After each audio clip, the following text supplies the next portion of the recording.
जिल्ह्यामध्ये त्या काळामध्ये ते चालवत होते.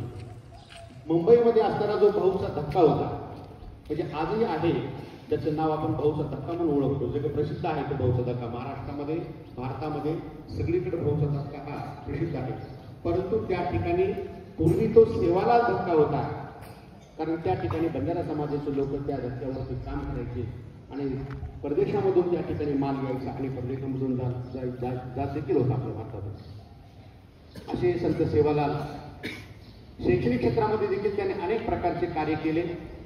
त्याचाच परिणाम म्हणून त्यांच्या समाजाचे वसंतराव नाईक आणि सुधाकरराव नाईक हे महाराष्ट्राचे मुख्यमंत्री देखील झाले, बंजारा समाजाचे.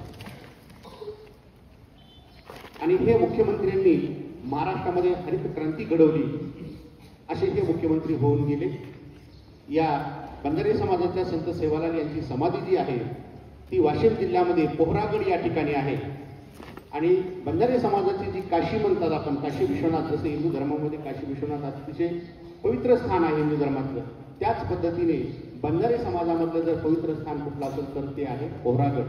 त्या ठिकाणी संत सेवालाल समाजाची समाधी आहे.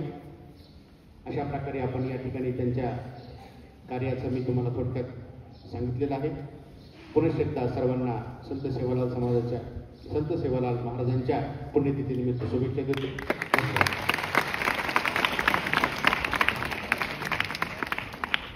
खूप खूप धन्यवाद हावळे सर. अतिशय कमी शब्दामध्ये पूर्ण त्यांच्या जीवन कार्याचा परिचय आपल्या सर्वांना या ठिकाणी करून दिला. मी आपल्या दोन्ही मान्यवरांचं या ठिकाणी आभार व्यक्त करतो.